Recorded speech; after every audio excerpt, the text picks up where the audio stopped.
Hi, it's Laura, and I wanted to introduce my team today for our vlog. I've got the fabulous Christy Bryant, who's going to be our model, and of course, Jessica Claw, right? Get over here. She's manning the camera. But basically, we are preparing for my first beginner's photography workshop. And in order to prepare for it, we need to create a whole video presentation of different types of light and examples of using different aperture settings and shutter speed. And I want to have kind of a 2-hour powwow with my students before we go out in the field and shoot around. So we are preparing the slideshow for that and the different examples of light. So we're about to go find out some cool light. Hey everyone, we are now outside in my alley and we are looking for different types of natural light. So there's many types of light photography, including flash and tungsten, and those are all things for more advanced photography. For my beginners class, I'm going to just teach how to find really pretty different types of natural light. So right now we're in the shade, and I've got Christy in the shade, and it's kind of like a bluish tone. It's very soft kind of light, and it's kind of a cooler tone. But if I were just to move her 3 feet backwards into the sun, then now we got her right in the bright, direct sunlight. It's harsher shadows, more orange tone lighting, very warm light, but it doesn't have that soft tone anymore. It's very hard and kind of rigid lines and everything. But if I bring her now backwards, you're gonna follow us, and we go to the point where we're at the edge of the shade where the sunlight meets it. So it's another like 10 feet this way. Now I can still keep Christy in the shade, but utilize the sun in front of her on the pavement as a reflector. So here we are, she's right on the border. Like if she took it 2 feet forward, she's in the sun. So we're gonna take her right back here, and we're gonna use that sun bouncing up as like a reflector on her. So she's now in the shade, but she's getting this beautiful reflected kind of sunny light on her, which really opens up the eyes and this beautiful tone on the skin and everything. So it's amazing, you can just get that just by moving somebody 10 feet. But let's say we want to now put her in the sun but backlight her, so we'll bring Christy over here and bring her back here. So now, as she almost gets hit by a car, she's got this beautiful kind of highlight on her hair. She's still getting that bounce, beautiful natural light, but she's getting this glow behind her, and there's so much you can do with that if you're on the beach or outside.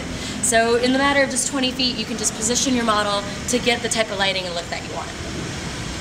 Okay, so the second part of the workshop that I'm teaching is I want to teach kind of the important parts of the camera, which is aperture and shutter speed. And both of those things are what balances the light and how much light comes into your camera. So the difference between aperture and shutter speed is that aperture is the size of the hole in your lens. So the bigger the hole, the more light gets let in. The smaller the hole, less light gets in. And so you can set your camera to how large that hole is, and that's aperture. What's important about aperture is that it can control what's in focus and what's out of focus in your picture. Now shutter speed is similar, where it's controlling how much light gets into your camera, but this time it's how long the shutter, the mirror in your camera, is open.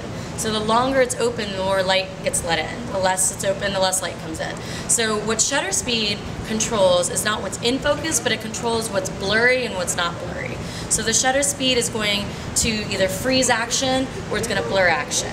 And again, that's how you set it in your camera. It makes the difference. So I'm going to demonstrate right now with Christy the different ways of setting your camera for aperture and shutter speed. Okay, the first thing that we're going to demonstrate is shutter speed.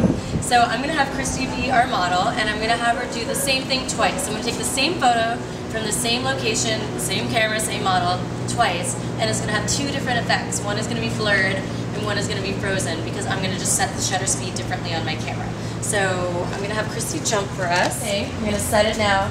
My camera is going to be set at like 600th of a second. Same thing. Okay, ready? 1, 2, 3, jump. Now we're going to do the exact same picture, but I'm going to set it now to 15th of a second, so it's a slow shutter speed to show the difference in the same photo. Okay, ready? 1, 2, 3, jump. Perfect. Hey, now we're going to demonstrate aperture, and aperture is how large you set the hole in your lens. And so the larger the hole, the more light comes in, but it also means that very little is in focus, okay? And so the smaller the hole, less light comes in, but everything's in focus. And all it is a matter of you setting your camera how big the aperture hole is on your camera. Better lenses have more options, And so that's what makes the lens really expensive versus a non-expensive one, is that you have a lot more options of how big versus small the hole can get in the lens. So we're going to demonstrate this by Christy holding out her cell phone. So we've got two different planes of focus. We have the cell phone and we got Christy. And so usually you want to have things in the same plane in focus. So just by taking the same picture, I'm going to set the hole really large right now. What they call wide open. I've got it at like 1.2, and so just her phone should be in focus. So I'm going to take the exact same picture where I put the hole at 16, which means that it's very, very tiny, and now it should mean that everything's in focus in the same photo. And that's pretty much it. It's just a matter of setting the aperture. Just a matter of setting the aperture in a different way to get a totally different effect for your photo. So that's pretty much all we're going to teach in our first workshop. It's going to be a couple hours of instruction on aperture, shutter speed, and how to find good light. We'll do a little bit about how to pose your model, and then the last part's going to be running around Venice Beach, which is never for a lack of good entertainment, good models, and subject matter and textures on the walls. So we're going to run around and have everyone kind of test out all these different ways of using aperture and shutter speed in Venice. So that'll be our first workshop. Stay tuned for future workshops and lots more to come.